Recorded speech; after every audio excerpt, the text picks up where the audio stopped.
Imagine a world on the edge of collapse, a world without law, without unity, without a common dream, a world where tribes fought endlessly, where honor was measured in retaliation, where fear shaped every decision, and where the strong survived by crushing the weak.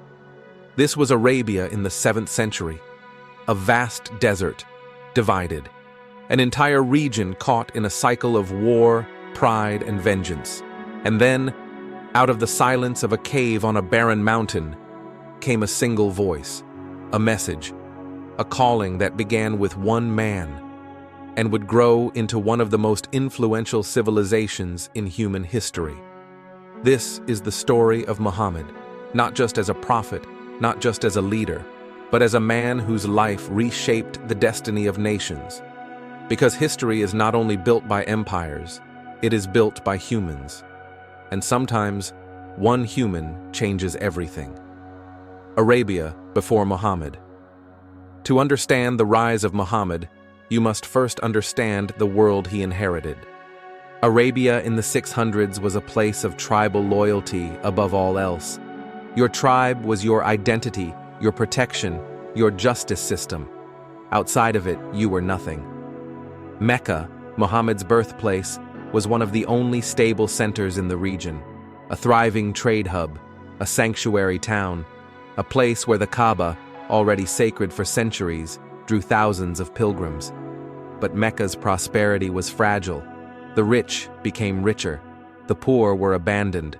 Orphans, widows, enslaved people, those with no tribe, were left outside the walls of privilege. Mecca thrived economically, but spiritually, it was fractured. Hundreds of gods, hundreds of rival tribes, hundreds of competing beliefs and rituals. It was a world searching for meaning, and it would soon collide with a message that would challenge everything. The making of a leader. Muhammad was born into the Quraysh tribe, into the clan of Hashim, respected but no longer wealthy. He lost his father before he was born, lost his mother at the age of 6, then lost the grandfather who raised him soon afterward. To grow up as an orphan in this society meant one thing: you stand alone.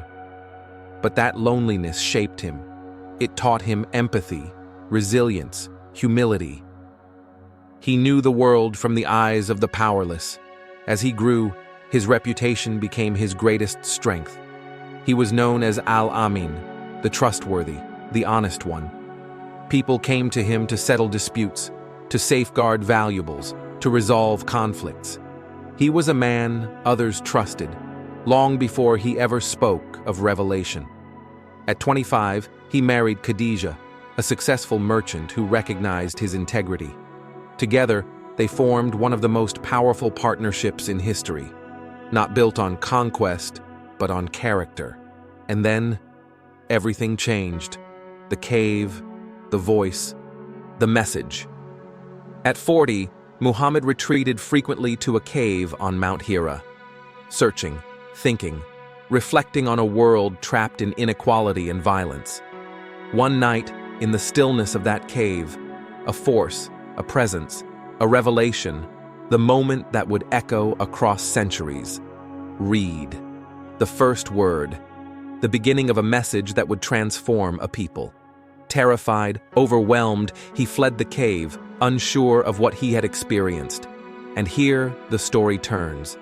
Because the first person who believed him was not a warrior, not a politician, not a tribal leader. It was Khadijah, the woman who saw in him what the world would later discover. Her belief steadied him. Her support made his mission possible. Without her, the story of Islam may never have been written.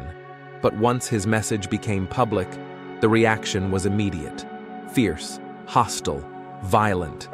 Because Muhammad wasn't just preaching spirituality, he was challenging power, the economic, political, and tribal power that Mecca's elites depended on. He preached equality, charity, accountability, the unity of all people under one God. This was not just religion, it was a social revolution, persecution, patience, and the turning point. As Muhammad's followers grew, so did the anger of Mecca's leaders. They tried persuasion, then pressure, then torture, then assassination. Many early Muslims were beaten in the streets. Some were killed, others forced to flee. Muhammad himself survived multiple attempts on his life, but he refused to respond with violence, not yet. Instead, he focused on building something deeper, a moral foundation, a community based on principles, not bloodline. In 622, the pressure became unbearable. Mecca planned to eliminate him once and for all, and so came the Hijra, the migration to Yathrib, later called Medina. This moment marks the birth of a new kind of society. In Medina, Muhammad transformed from preacher to statesman, from a man persecuted to a man shaping a civilization. He built alliances between rival tribes, drafted the Constitution of Medina, one of the earliest known social contracts, created systems of justice, charity, and community obligation. Unlike Mecca, where loyalty came from blood, Medina created a new concept: loyalty through values. This was the turning point, the birth of a civilization, conflict, victory, and transformation. Mecca could not ignore Muhammad's rise. They launched attack after attack. Battles were fought at Badr, Uhud, the Trench. These were not merely military conflicts. They were tests of faith, strategy, patience, and leadership. Muhammad won some battles, lost others, but each shaped the identity of the new community. Then, in a moment of brilliance, he signed the Treaty of Hudaybiyah, a peace deal that seemed like a defeat. But strategically, it was genius. It allowed Islam to spread peacefully. People embraced the message not through force, but through witnessing the stability it brought. Within 2 years, Mecca's power crumbled. And in 630 CE, Muhammad returned to his hometown, not as a conqueror, but as a reformer. He entered Mecca with no revenge, no humiliation, no destruction. He forgave his enemies. He restored dignity. He united the same tribes that once tried to kill him. This moment, the conquest of Mecca without bloodshed, remains one of history's most extraordinary acts of leadership. The final years and the legacy. Over the next 2 years, tribes across Arabia joined the new community, not by force, but by seeing the social order it created: justice over vengeance, unity over tribalism, charity over greed, meaning over chaos. In 632 CE, Muhammad delivered his farewell sermon, a speech that captured the essence of his mission: human equality, accountability, compassion, the sanctity of life, the importance of character. Weeks later, he passed away, leaving behind no palace, no treasure, no empire in the traditional sense. But he left a civilization, a framework, a way of life that would spread across continents. Within a century, Islam would shape cities, sciences, philosophies, and cultures across 3 continents. But his true legacy was not expansion, it was transformation. The transformation of a fractured desert world into a unified civilization anchored by values. How does one person transform a civilization? How did one man, without armies, without wealth, without political power, reshape an entire region?